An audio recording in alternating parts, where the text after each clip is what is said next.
যিশুর সম্বন্ধে ধন সম্বন্ধে শিক্ষা, মজুরদের দৃষ্টান্ত। মথির 2-3 পর্বের 16 অধ্যায় পড়ছি, 16 থেকে 18 অধ্যায় পর্যন্ত। আর দেখো, এক ব্যক্তি আসিয়া তাহাকে বলিল, হে গুরু, অনন্ত জীবন পাইবার জন্য আমি কিরূপ সাক্ষ্য করিব? কি বলল? আর দেখো, আসিয়া এক ব্যক্তি তাকে এসে বলল, গুরু, প্রভু, আমি অনন্ত জীবন পাইবার জন্য কিরূপ সৎ কাজ করব?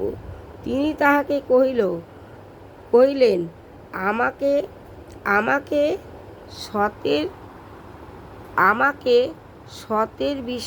সত্যের বিষয় কেন জিজ্ঞাসা করো?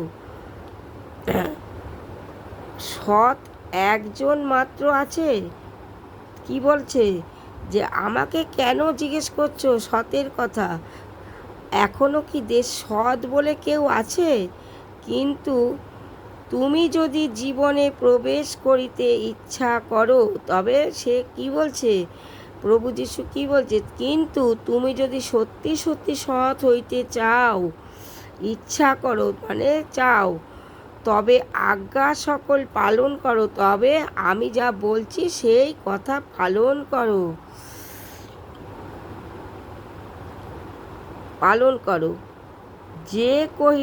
সে কহিল, কোন কোন আজ্ঞা? যীশু বলিলেন, এই নরহত্যা করিও না, ব্যভিচার করিও না, চুরি করিও না, মিথ্যা সাক্ষ্য দিও না, পিতা মাতাকে সমাদর করিও, এবং তোমার প্রতিবেশীকে আপনার মতন প্রেম করিও। কি বলছে?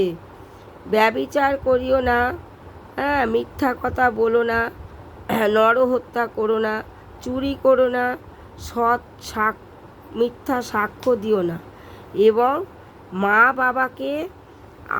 মা বাবাকে ভালোবাসো, ও তোমার প্রতিবেশীকে তোমার থেকেও বেশি ভালোবাসো।